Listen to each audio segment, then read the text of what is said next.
Hey, Mike Callahan here with a video about standardizing your workflow and how to apply automations to automate the process. So, um, Many people are wondering, what do you mean by standardize your workflow? So, I'm talking about activities that are happening every day in your company, weekly, monthly, pretty much things that are just happening on a repetitive basis that really need to be standardized through workflow.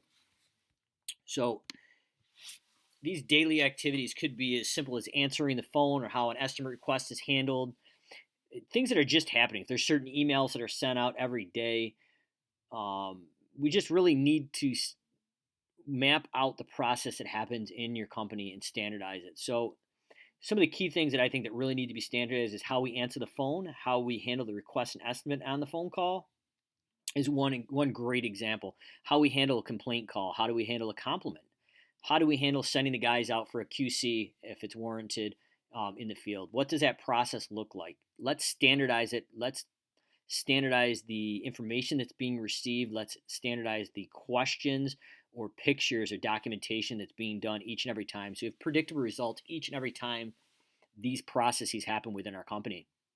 And then once we've documented them, we can actually go out and apply an automated sequence or process to it to make sure they happen and cut 5 to 7 minutes down at least for each time that you have to do a manual task. So the first step is let's look at the process, standardize it, document it through a flow diagram or even pen and paper. I'm going to show you a flow diagram in a few minutes here, how we do this, and to give you some ideas how you can do it in your business yourself.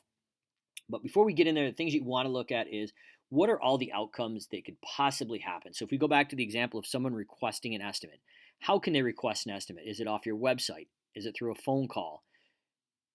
Did your office staff answer the phone? Do you have to leave a voicemail? Are you sending out something in the mail after they request an estimate? Are you sending out an email? Are there any follow up phone calls? What does the task of actually applying a to do to your estimator with a due date look like? What does the description, far as, hey, it's a lawn mowing estimate, it's a cleaning estimate for weekly or bi weekly cleaning? How does that all happen and how is that documented and how do you want that to look within your company?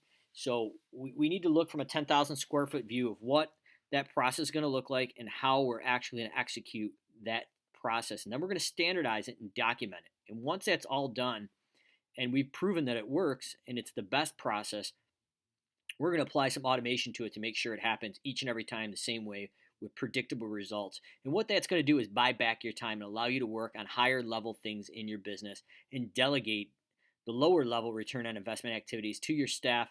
Or if you're not going to work on higher level activities, it allows you time away from work to not have to worry about it and ensure that your company is functioning just the way you want it to function each and every time these interactions happen, and we're obtaining nettable, like the same exact results and netting great results each time that we want.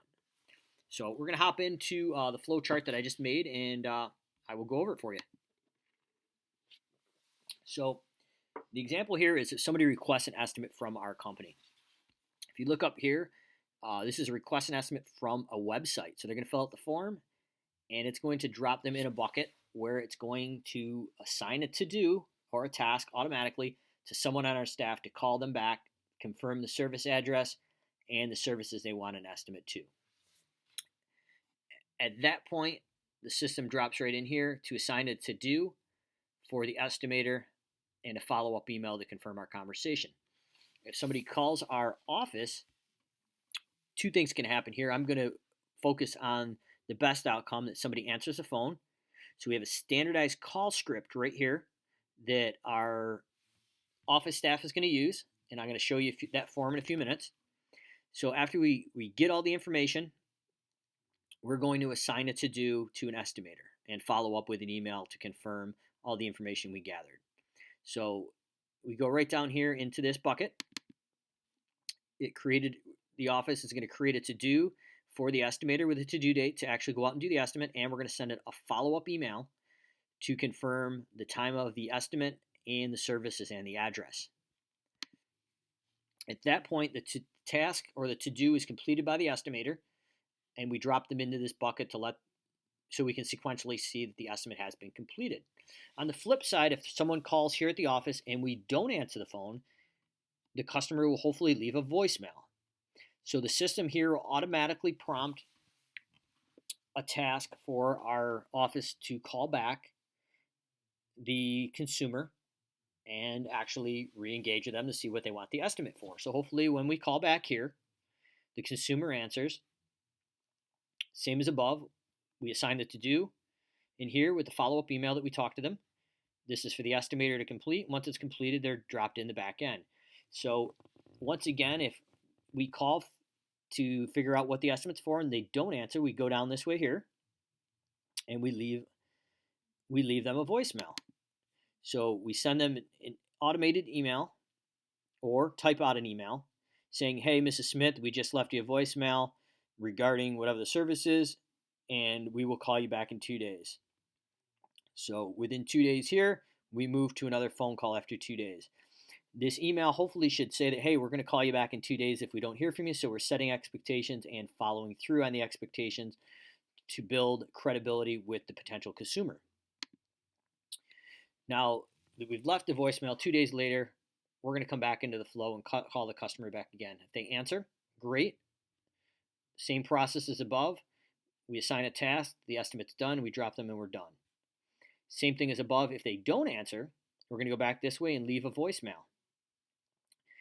Automatically, we're going to go and send an email saying that we just left you a voicemail.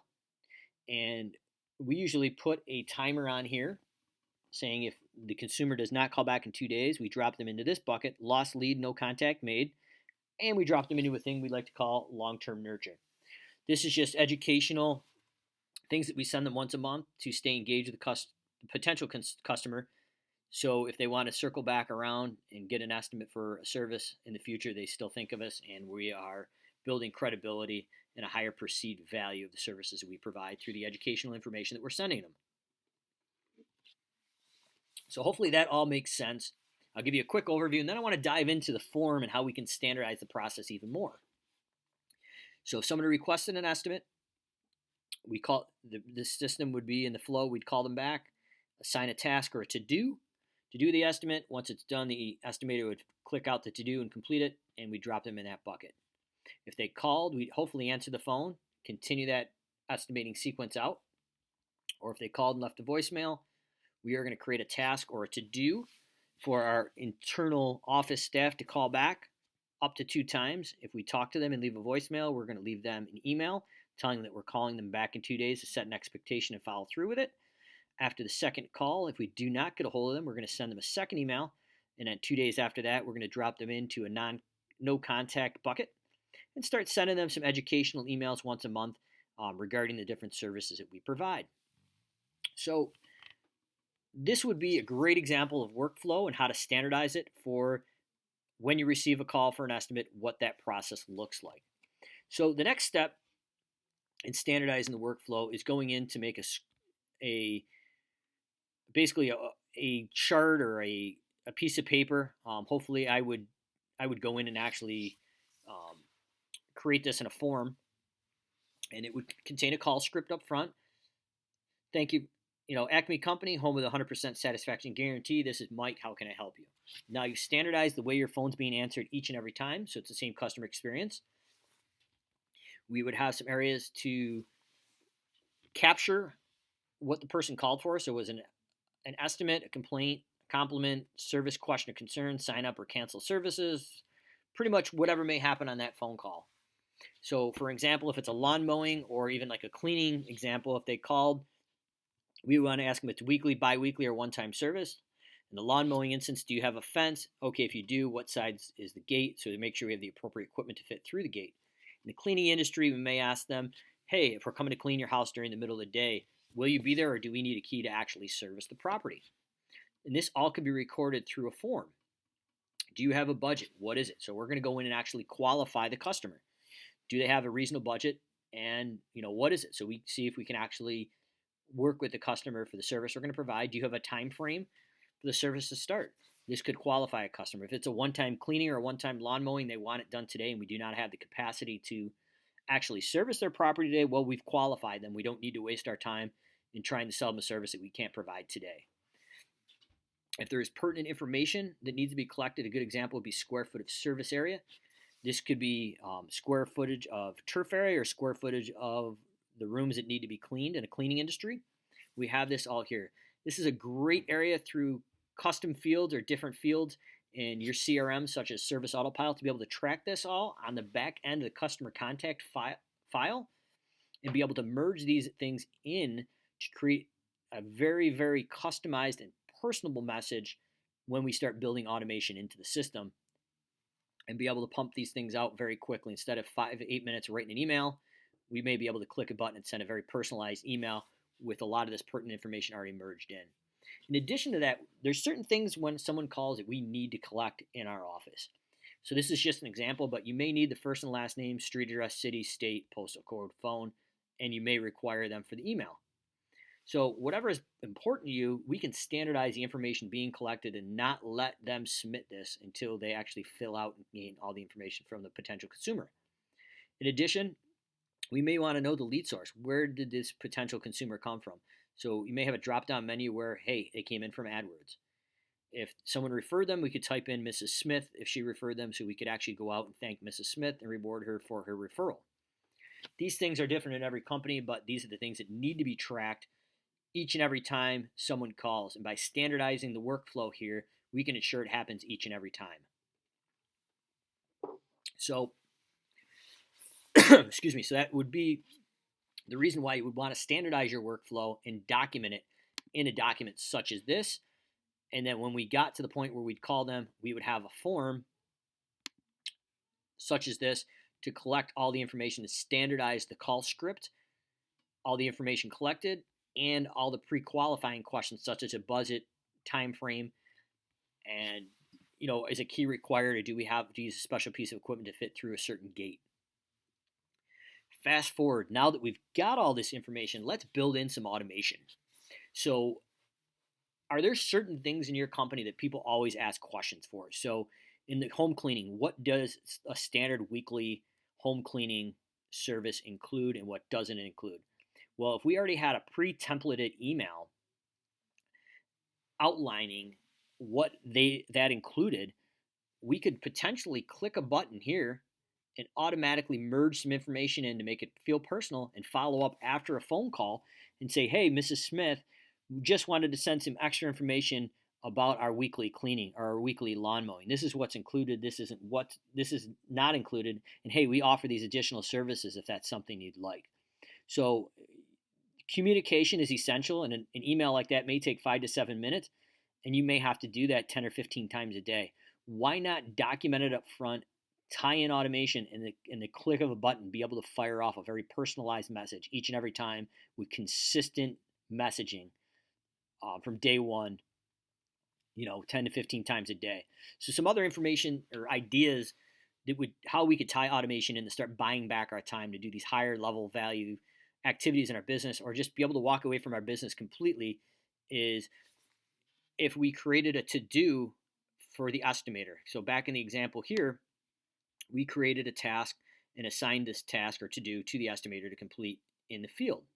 So what if we could go into a form like this and say, create an estimate to do, to go out in the field and assign it to someone in our office or in our estimating staff, and actually tell them what the estimate's about, what the service is, and actually create a deadline that it's due and create accountability literally by clicking the stroke of a box. Well, that's something that is definitely doable, and it's something that we should consider up front of, let's make some work right now to document that process. So, when you decide you can do this in your business, you're ready to go and you've standardized that process. So here's a quick example. In Service Autopilot, if you were to do the manual process of assigning a to-do to create an estimate, you'd go in, hit to-do, you'd have to go in and select the resource, you would have to go in and select the type, so scroll down to an estimate, you'd have to type in, lawn mowing estimate, and weekly service, or whatever the information may be. And we'd have to go back to details and say, okay, this is due at the Friday here, and then we're going to start the calendar date on Friday, and then we'd have to add any comments or anything else in here. So just that process, and then you'd have to hit save. So what if we could automate all these processes every time it happens through a very standardized approach?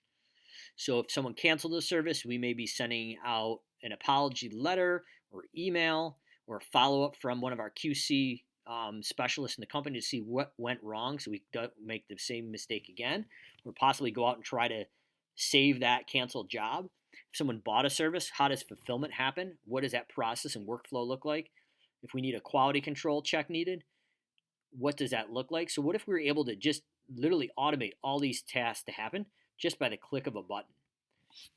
In addition, think about all the time that is needed when you're going here and you leave a voicemail and you want to say, okay, I'm going to have to go back in, type the email, go into a to-do back here and say, okay, we need to call back.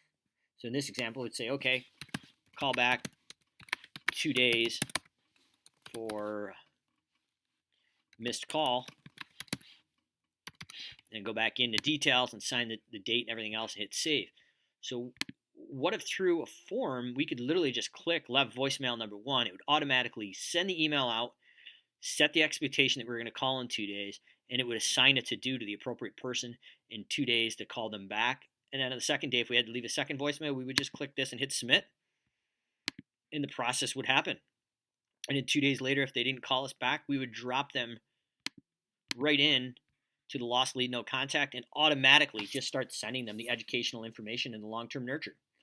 So if you can take the time now up front to document what your standardized workflow and process should look like and lay it out on paper similar to this, then you're going to have predictable results. And if you want to take it to the next level, you can actually use automation and tie these things in and start saving 5 to 7 minutes every time you go to send an email, or 3 to 5 minutes every time you assign a to-do. And on top of that to-do, if you need to follow up 2 or 3 times after that, this can all be done with a click of a button instead of having manually go in and do this. So this is where automation can help you get your life back from your business and get out of work, or automation can help create predictable results each and every time and save tons of time and let you work on higher level payoff ROI activities within your company. So if you have any questions, drop them below. Hopefully this wasn't confusing. It did take a little while to get through it all, but I just thought it was really, really important to standardize your workflow. Let's start looking at these daily activities, monthly activities, yearly activities.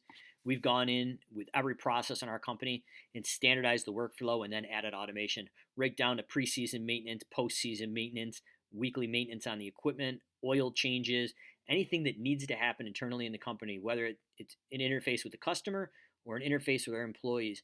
Now we have a very standardized way to create predictable things that are going to happen with accountability that's going to show up in our CRM, such as Service Autopilot, with a to-do date and hopefully a notification if it's not being done by that time. So hope this made sense.